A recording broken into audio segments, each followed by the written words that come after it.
حسیب ځواک ما ته وایي تاسو ولې د جهاد فتوا نه ورکوئ؟ مال د چا په خلاف یې ورکړه؟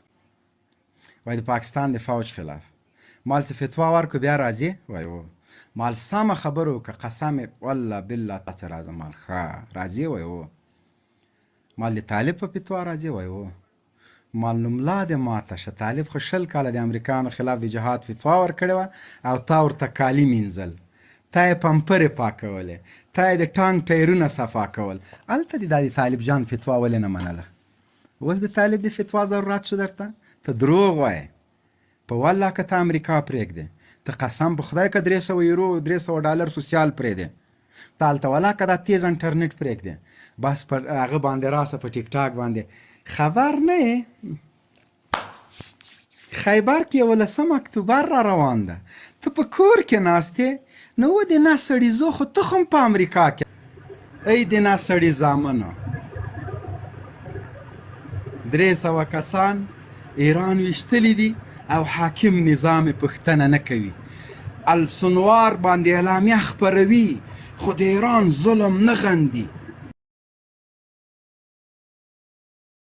دا اوس این جانب ستر جنرال مبین خان احمدزی کوچی حفظه الله تاسو سره مخامخ انلاین ده. دلته نه بړستن سته، نه کمبل سته، نه بل سته. بس وروره د شیدو چای وچیکه، مستې پسې وخوره، لاړ سالته وګرځه، جینکو سره لف مف ورکه، بیرته راسه، بس ټیک ټاک چالان که. ای خبر نه یې؟ نه وله ایران کې 300 نفر شهیدان سوي. ای خبر نه یې؟ پوښتنه یې څوک نه کوي. ای خبر نه یې؟ دا څه رقم نظام ده؟ ښه رښتیا وایې، ته څه خبرې؟ وله ما ته هم چا وویلې. ښه شهیدان یې څه سو؟ هغه تر اوسه هلته پراته دي.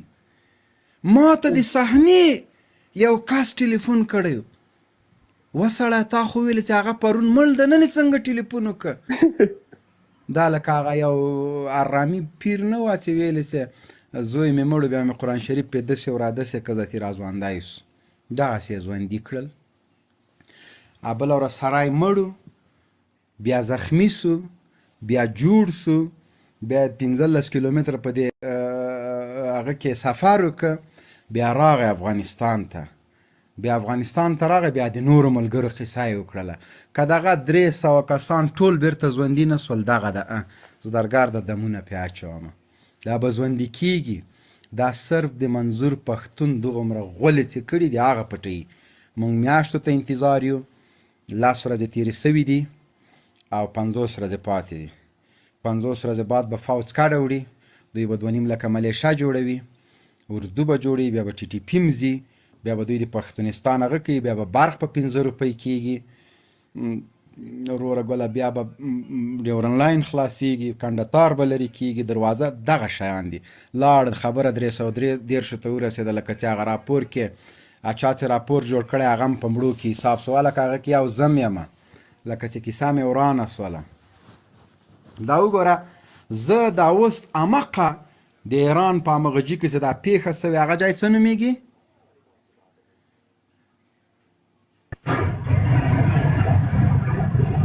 ساروان نومېږي. دا وګوره، دا هماغه خړې کرمان، هماغه خړې دښتې دي، ما شاته تاسو ګورئ، دا شهیدان دي پراته دي، دې خواته مې زخمیان پراته دي. دا وګوره، یو زخمي دغه ده د شیدو له چایو نه ډک ده، دغه بل څنګ کې مې شهید پروت ده، دغه ده دا شهید ده د همغه جي، سخت ظلم ورسره سوی. ای تاسو خبر نه یې؟ زه له همغه دښتو نه درته لګیا یم. دا کفنونه دي چې دا اوس دستي مونږ د مړو ته غسل ورکړه، کفن هم ورکړه، دې کې هم تاو کړه او افغانستان ته یې لیږو. زه هماغلته یم، همالته یم. او دا چې دي دا هغه د هغه ګولۍ دي، دا زخمیانو ته یې چې ورکوو وینې، دا ګولۍ ورکوو، دغسې شیان دي. ګوره هلته هېڅ شي هم نشته، زه په همغه دښتو کې پروت یم، زخمیانو کې زه هم زخمي وم، اوس که سوی یم. دا د داسو دا وروره ګوله، دا په هغه جي کې چې دا د مریخ دا ګروپ نه ده، دا سپوږمکۍ ده، دغه ټول حالات دا ګوري. دا وګوره دومره سخت حالت د دلته وګوره داسې سخت جي کې پروت یم ای پر پدرم نالت سه زه د 15 دقیقو دپاره زما خبرې واورئ مونږ سیمه ییز نړیوال او داخلي او مطبوعاتي له دې څلورو منظمو دښمنانو سره مخ یو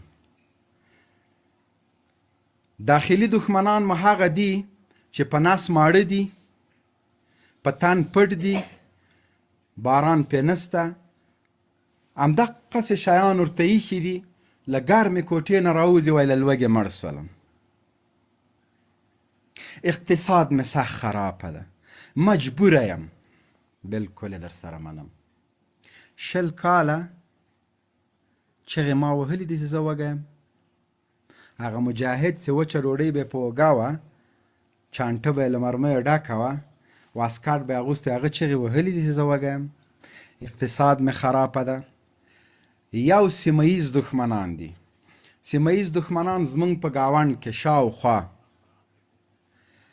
ډیورنډ دې را باندې فرضي کرښه دې بنده کړه ګوادر دې بند کړه هغه دې بند کړه د کراچۍ لارې دې بند کړه د ما سبزیانې هر شی دې خرابولې ما بدیله لار د چاربهار پیدا کړله ما اړیکې له ایران سره جوړې کړې ما له ترکمنستان ازبکستان سره جوړې کړې ما د نل لیکه تېره کړله د ګازو د برقو د ریل پټلیو د سړکونو کار مې شروع کړ تا ویل 6 میاشتې بعد طالبان سقوط کوي اقتصاد خرابیږي زه اوس هم په بانک کې په میلیاردونه ډالر لرم پروژې مخکې بیایم نو زه بدیله لار پیدا کوم ته وایي هله په ایران کې 300 کسان وویشتل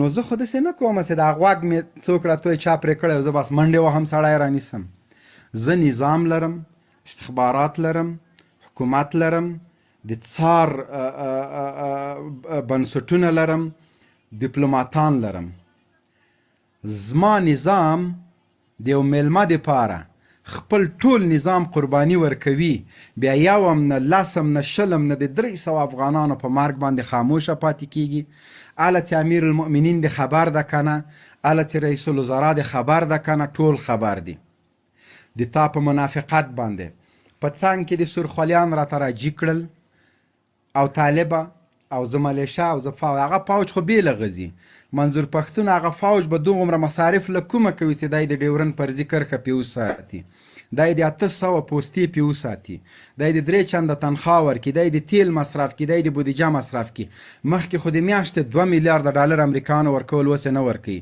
هغه فوج ته په څه شي باندې ساتي طبعا به ځي خو تا یو د عزت پګړۍ ور په سر کړله چې ته خو ما ته خو دې نه ده خوړلې زه درته وایم چې لاړ شه ټامای مخلوق ما ته وایي ته له منظور پښتون نه دا تمه مه کوه چې هغه دې هغه وکړي په زور دې وکړي وروره تا ویله چې 11 اکتوبر کې به پښتونستان ازادیږي پوج به شړل کیږي امن به راځي په زور یې کوي 11 اکتوبر ته انتظار شئ د 11 اکتوبر د غټې فیصلې څه شي دي غټې فیصلې فوج چې ماته خوړلې لکه امریکانو چې خلیلزاد رول لوبوه هغه ماته خوړلی فوج ته وایي 2 میاشتو کې ځي تا هغه درته ویلي زه خبره وکړه بیا زه ځم هغه ځي صحیح ده که لاړه نه دویم افشن د سره څه شی ده ښه ټي ټي پي چېرته لاړ سي بیا ته په زور باسې ټي ټي پي ناټو ونویستله ټي ټي پي د پاکستان فوج ونویسته ټي ټي پي اټم بم ونویسته نو تا په دې سرو خولیه وځي طبعا به ته ټوپک ته لاس کې چې ټوپک ته د لاس کې د ټي ټي پي جنګ له چا سره سو له پښتنو سره له چا سره سو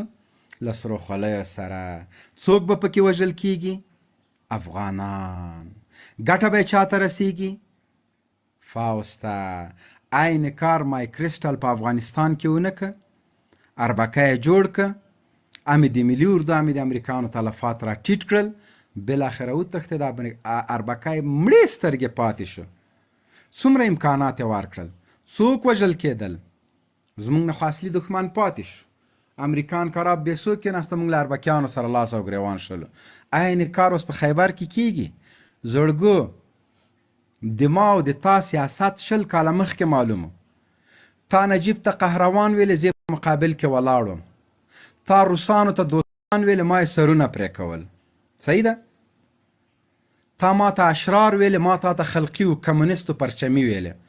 میدان مې درنه وګټه، روسان دې لاړل، تی په جای پرېښودې. بیا دې داسې ګاز تصویر اخیستې و، د جومات په اول صف کې ناست وې. دا لایف د سره شیر کوي ملګرو. قسم په خدای که زه د چا ملاتړ وکړم، حقیقت درته وایم، د تاسو دفاع وایم، ما ته هیڅ مشکل نشته. هیڅ شي په قصه کې نه یم، دغسې لوکس کوټۍ کې ناست یم. وګوره دا د ایران د خاورې یو شهید، اوس به یې کلمې پې ورتشې کمه، دا د شیدو چای، دا یې بل شهید، دا به م اوس تش کمه. او تا ته به څه وایم؟ اخ تباه سول. دا نظام د خپل افغانانو پوښتنه نسي کوه. اخ اخ غرق سولو. اوف اوف اوف هغه سندره هم بیا پکې واچوي. ای تباه و برباد سی. حسیب ځواک ما ته وایي تاسو ولې د جهاد فتوا نه ورکوئ؟ مال د چا په خلاف یې ورکړو؟ وایي د پاکستان د فوج خلاف. مال څه فتوا ورکړو بیا راځي؟ وایي و. مال سمه خبره وکړه، قسم والله بالله تا څه راځه. مال ښه راځي؟ وایي و. مال د طالب په فتوا راځي؟ وایي و. مال نو ملا دې ماته شه، طالب خو 20 کاله د امریکانو خلاف د جهاد فتوا ورکړې وه، او تا ورته کالي مینځل، تا یې پمپرې پاکولې، تا یې د ټانک ټایرونه صفا کول. هلته دې دا د طالب جان فتوا ولې نه منله؟ اوس د طالب د فتوا ضرورت شو درته؟ ته دروغ وایې. په والله که ته امریکا پرېږدې، ته قسم په خدای که 300 یورو 300 ډالر سوسیال پرېږدې، ته هلته والله که دا تیز انټرنټ پرېږدې، بس پر هغه باندې راسه، په ټیک ټاک باندې